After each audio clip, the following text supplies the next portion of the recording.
नमस्कार शोधार्थियों। YouTube channel क्योंकि कहना ज़रूरी है मैं सुधा उपाध्याय के सौजन्य से आज मैं एक जनोन्मुखी कवि, जनधर्मी कवि शंभू बादल जी के साथ हूँ। इनकी एक काव्य पुस्तक पैदल चलने वाले आदमी पूछते हैं, ये कविता इनकी पहली कविता की किताब है। यह अपने आप में एक लंबी कविता भी है। शंभू बादल जी की काव्य भूमि भी अपने परिवेश से निर्मित होती है, जैसा कि सभी प्रमुख कवियों का तेवर और मिजाज होता है। 70 के दशक में हिंदी कविता के क्षेत्र में जो एक नई पीढ़ी आई, उसमें शंभू बादल जी उस दौर के कवियों में अपनी एक नई पहचान बना रहे थे। पैदल चलने वाले पूछते हैं से वे चर्चा में आए। इस लंबी कविता के बाद शंभू बादल की कविताओं के संग्रह मौसम को हाँक चलो और सपनों से बनते हैं सपने, ये 2 संग्रह आए। 2 साल बाद शंभू बादल जी की चुनी हुई कविताओं पर इस शीर्षक से भी इनकी कविताओं का संग्रह प्रकाशित हुआ।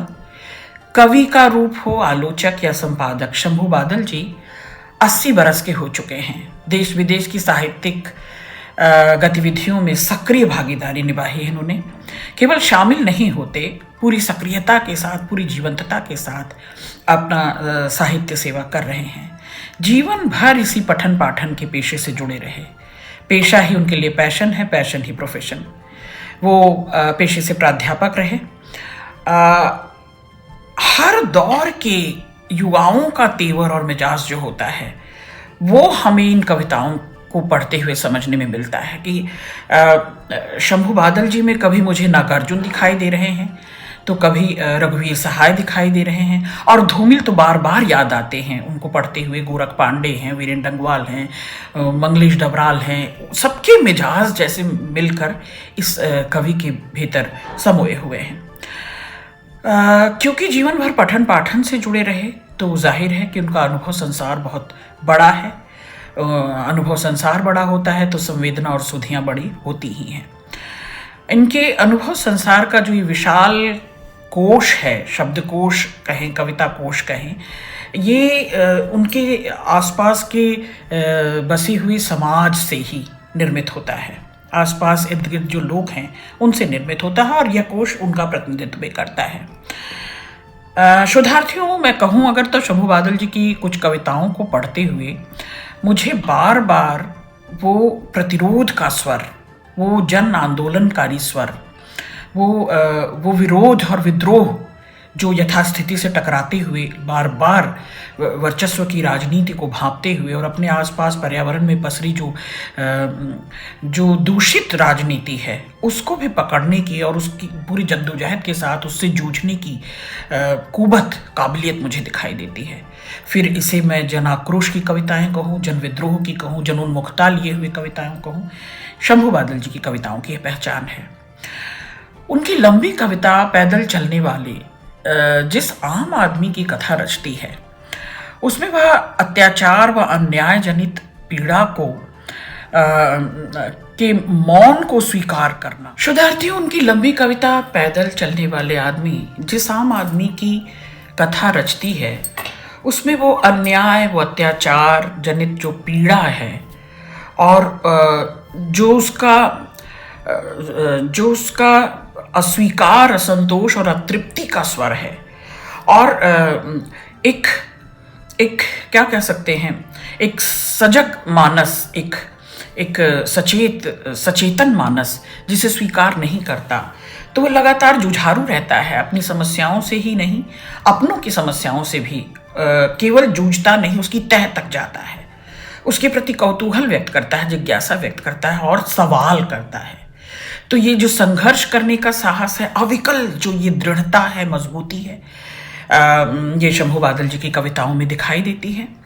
पालतू जानवरों की दुकानें शायद ही कभी अपने ग्राहकों को खरीद से पहले ये तथ्य बताती हूँ कि पालतू जानवरों के रूप में तोते की लोकप्रियता जंगल में उनके अस्तित्व को खतरे में डाल रही है। तोते शोर मचाने वाले जानवर हैं, खुशी से जीने वाले, आज़ादी पसंद करते हैं, उन्हें आज़ादी की ज़रूरत होती है।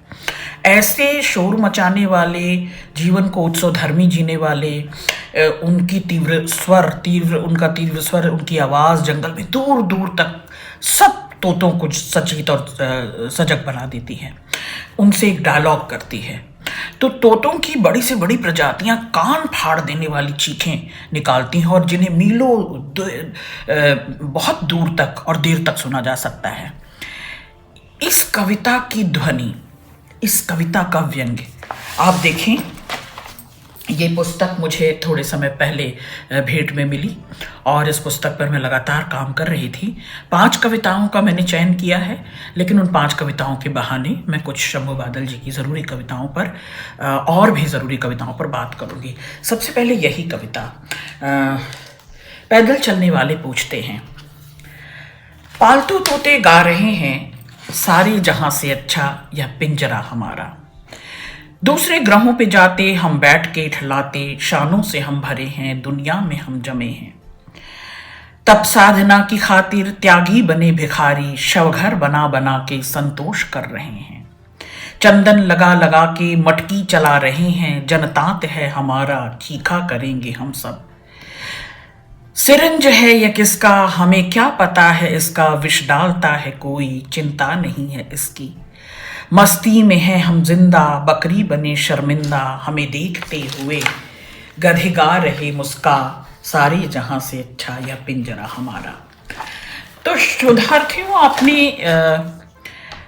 एक ध्वनि महसूसी होगी इस कविता में, जो व्यंग्य तो है ही, इसकी शक्ति ही व्यंजना शक्ति है इस कविता की, लेकिन एक ध्वनि, सारे जहां से अच्छा हिंदोस्तां हमारा। ये हिंदोस्तां किस फ्रेम में, किस चौखटे में बंद हो गया है? इसे पिंजरे के रूप में क्यों देखा जा रहा है? जिसकी लाठी उसकी भैंस, जो ताकतवर है, जो शक्तिशाली है, जो सामंती सोच का है, जो वर्चस्व को ढो रहा है, वही लगातार अपने पावर पद प्रतिष्ठा से सब तरफ अपना नियंत्रण बना रहा है।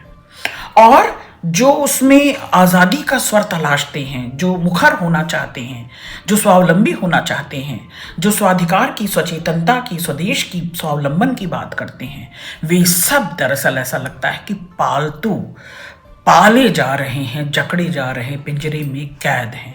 तो ये एक पिंजरा है, ये समूचे हिंदुस्तान को एक बड़ी गजब की छटपटाहट है कि इस आज़ादी के बाद भी, आज़ादी के इतने वर्षों के बाद भी हमें एक चौखटा तो मिला, लेकिन इस चौखटे में हमारे निजत्व की, हमारे स्व की समाई नहीं हो रही, वो आज़ादी नहीं मिल रही, वो स्वतंत्रता नहीं मिल रही, वो अनुशासन, स्व अनुशासन, वो स्वावलंबन, अपना अवलंब होना, वह स्वचेतन, वह स्वदेश, वो स्वाधीनता की कामना कहीं घुट रही है।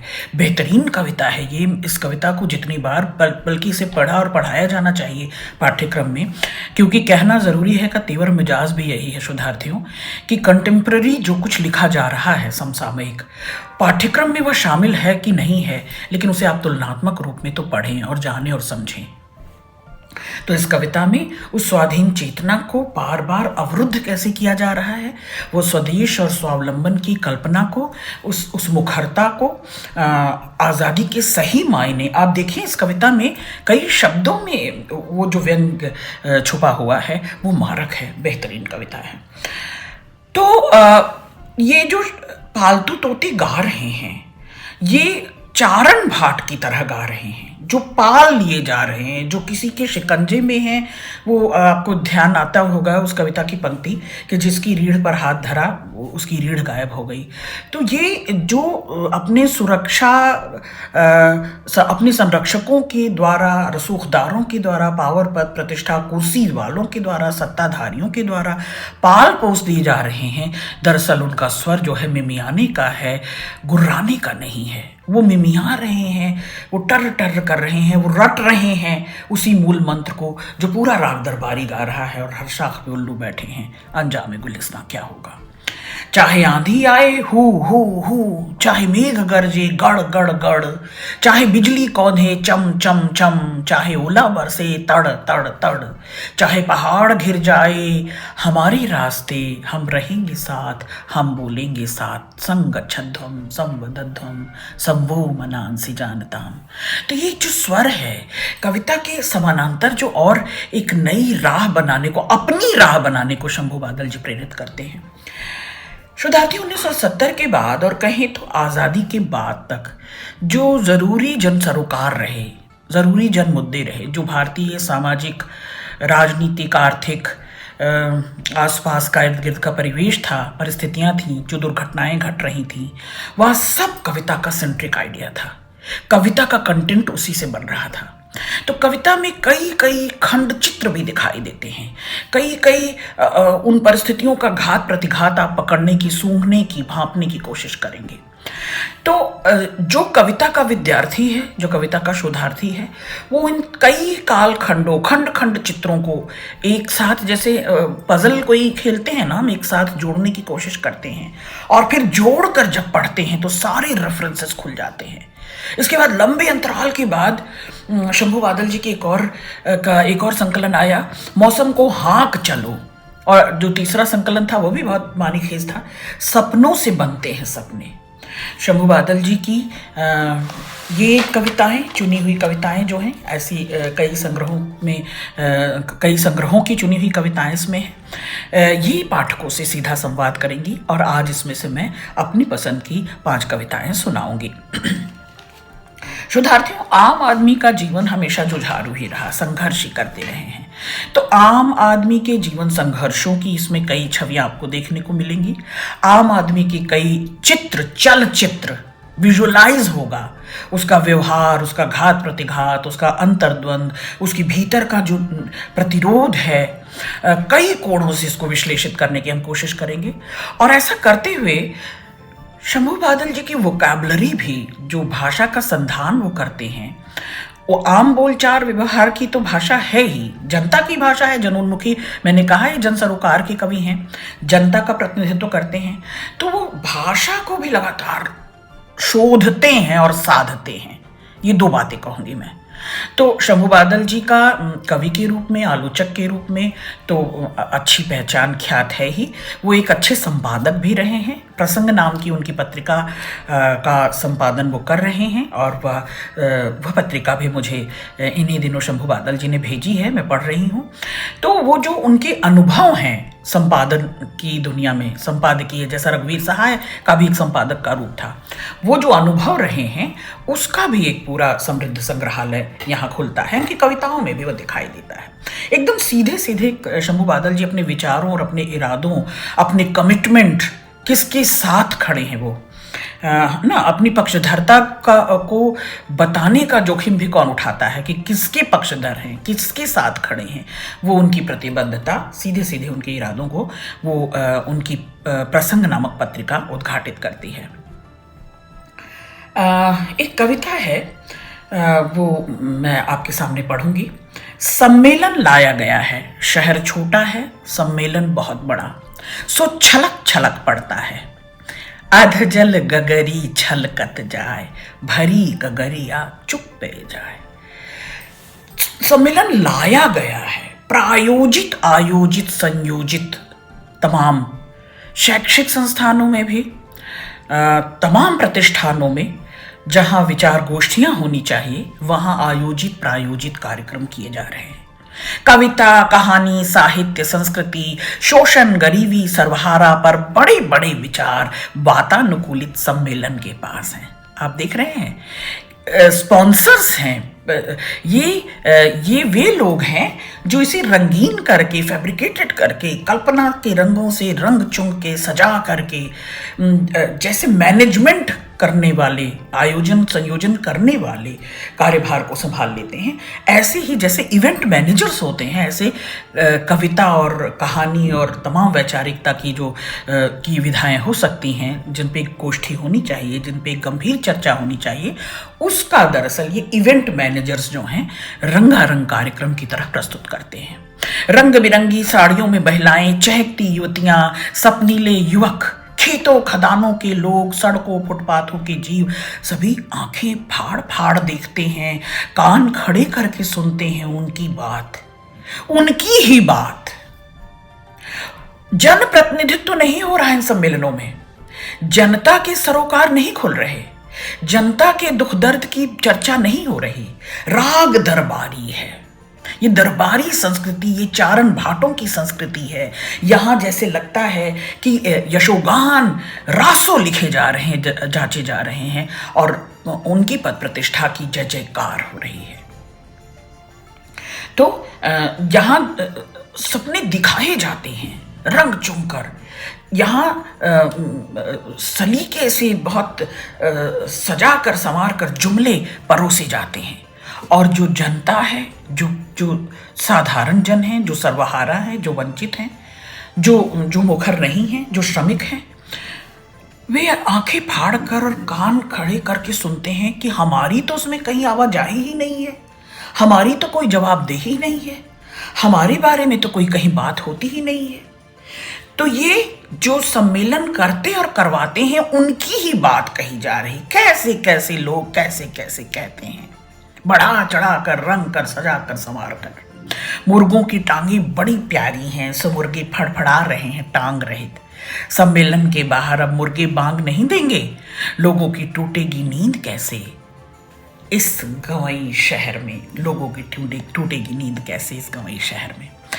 तो शोधार्थियों, आप देखें कि गंवई शहर जिसकी मिश्रित संस्कृति होगी, उसकी अपनी कोई संस्कृति नहीं होगी, जहां इतना पंचमेल होगा, बल्कि मैं इसे पंचमेल भी नहीं कहूंगी, घालमेल कहूंगी। संस्कृतियों का घालमेल, सभ्यता का घालमेल, शिक्षा का घालमेल, संस्कारों का घालमेल।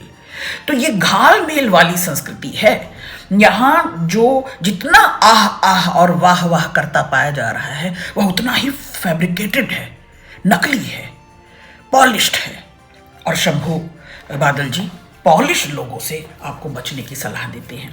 एक और कविता जो मुझे कैसे न प्रिय होती, हमेशा से ये शाश्वत विषय मुझे प्रिय रहा है और मैंने कोशिश की है अपने इस सदी के महत्वपूर्ण कवियों की श्रृंखला में माँ पर जो चुनिंदा कुछ अच्छी बेहतरीन कविताएं हैं उनका पाठ करूं। माँ, गर्मी की बरगद, बरसात की छतरी, रजाई जाड़े की होती है माँ। माँ के आंचल में जीवन है, ये सब मैं नहीं जानता था, पर कुछ जानता था। वह क्या था मालूम नहीं, बस माँ के पास रहता था। माँ अपने हाथों खिलाती, पानी पिलाती, आंचल से मुंह पोंछती, सजाती संवारती।